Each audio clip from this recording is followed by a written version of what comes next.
ये एक scientific fact है कि अगर आप शीशे पर, मेरे सामने एक शीशा रखा हुआ है अभी, तो अगर उस शीशे में मैं ऐसे करके देखते रहूं और अगर 10 मिनट तक देखते रहूं ना, तो 10 मिनट बाद, ठीक 10 मिनट बाद जो हमारा ब्रेन होता है वो इल्यूजन्स क्रिएट करने लगता है। पर जो लोगों ने अनुभव किया है उनके स्टेटमेंट्स आप सुनोगे ना तो आप चौंक जाओगे। वो ये कहते हैं कि जो हॉल्यूसिनेशन शीशे को देखते रहने से होता है 10 मिनट तक, वो रियल लाइफ से भी ज्यादा रियल फील करता है। मैंने क्या कहा? रियल लाइफ से भी ज्यादा रियल फील करता है। वो इतना स्केरी होता है और खुद के चेहरे पर ही अजीब अजीब सी एंटिटीज दिखने लगती है। और बहुतों का मानना है कि ये रियल है, पर साइंस कहती है कि ये सिर्फ और सिर्फ हॉल्यूसिनेशन है। पर रियलिटी क्या है ये कोई श्योरली नहीं कह सकता। और जो फेमस कहानी है मैरी की, वो भी शायद शीशे पे देखने से इसी इफेक्ट के लिए होता है, मे बी। आपने विचेस को जरूर सुना होगा, जो जादू टोना करती है। वो औरत जिसे डायन भी कहा जाता है, इंडिया में बहुत पॉपुलर है। तो मिडिवल टाइम्स, बहुत पहले के समय में, विचेस के नाम पर 6 लाख से भी ज्यादा औरतों को मारा गया है, क्योंकि लोगों का, समाज का ये मानना था कि ये डायन है।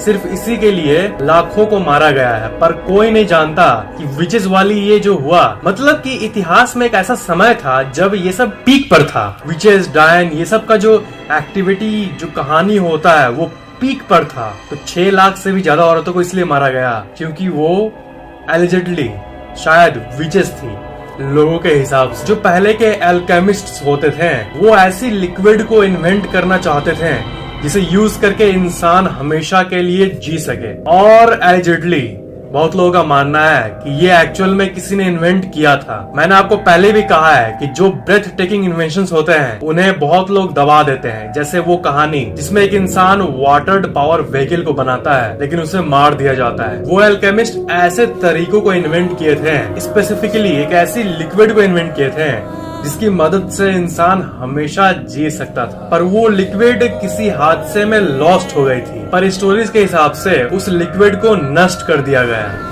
आपको तो पता ही है कि वोल्केनो होते हैं, मतलब जमीन के अंदर से अचानक से आग बाहर आ जाना, लावा बाहर आ जाना। तो एक्चुअल आप डरावनी एक फैक्ट सुनोगे, वो वोल्केनो किसी भी जगह को तोड़ सकता है। मतलब मान लो कि यहाँ पर वोल्केनो का सेंटर मौजूद है, बहुत जगह होता है जहाँ पर लावा होता है, तो उसके इफेक्ट से अंडरग्राउंड वो ट्रांसम्यूट होते होते शायद आपके घर के नीचे भी फट सकता है कभी भी। लेकिन इसकी चांसेस बहुत कम है और इसलिए हम लोग आमतौर पर जहाँ पर घरे नहीं है वहीं पर देखते हैं, जंगलों में देखते हैं लावा फुटते हुए, घर के नीचे से नहीं। पर ये हो कहीं भी सकता है एक्चुअली में, पर होता कम है। All the game of probability. Tommy Cooper नाम का एक मैजिशियन था, एक जादूगर था, और उनके साथ एक बहुत ही अजीब घटना हुई।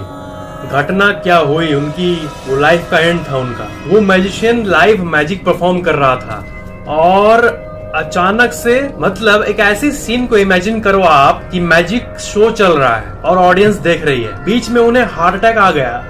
लेकिन लोगों को लग रहा है कि वो एक्ट का, वो नाटक का पार्ट है जो मैजिक शो दिखाते हैं वो लोग। तो लोग हंसने लगे देख के, पर वो एक्ट का पार्ट नहीं था, वो रियल में हार्ट अटैक आया था। वो हार्ट अटैक के मारे लेट गए, तब भी लोग हंस रहे, सोच रहे एक्ट का पार्ट है। ये दुनिया की सबसे अजीब घटनाओं में से एक है। मैं चाहता हूँ कि आप इसका क्लिप देखो, ये रहा वो क्लिप। ये देखो, इस पॉइंट पर आकर उन्हें हार्ट अटैक आ चुका होता है, पर आप लोगों की हंसी को सुन सकते हो क्योंकि किसी को भी जरा सा भी अंदाजा नहीं लगा कि इनके साथ हो क्या रहा है। एक बहुत बड़े अमेरिकन बास्केटबॉल प्लेयर थे जिनका नाम है पीटी मैराविच। 1974 में एक इंटरव्यू में उन्होंने ये कहा था, मैं सिर्फ 10 साल NBA में खेलकर 40 साल की उम्र में हार्ट अटैक से नहीं मरना चाहता। ये उनका इंटरव्यू था, उन्होंने जस्ट ये बोला था, जैसे नॉर्मल टॉक में कहते हैं। पर आगे सुनोगे क्या हुआ। उन्होंने एग्जैक्टली 10 साल ही NBA में खेला और 40 की उम्र में ही वो मरे। जिस इंटरव्यूअर ने उनका इंटरव्यू लिया था, जब वो मरे और पहले का इंटरव्यू जो कि उस टाइम कॉपीज में लिखा जाता था, उन्हें पढ़े, उनके जो डेस्क पर रखा हुआ था, वो पढ़कर मानो शॉक में आ गए कि ये हुआ क्या। मतलब पीट मैराविच अपने ही डेथ को अंदाजे में प्रेडिक्ट कर लिए थे, भविष्यवाणी कर लिए थे। That's too scary. Fact number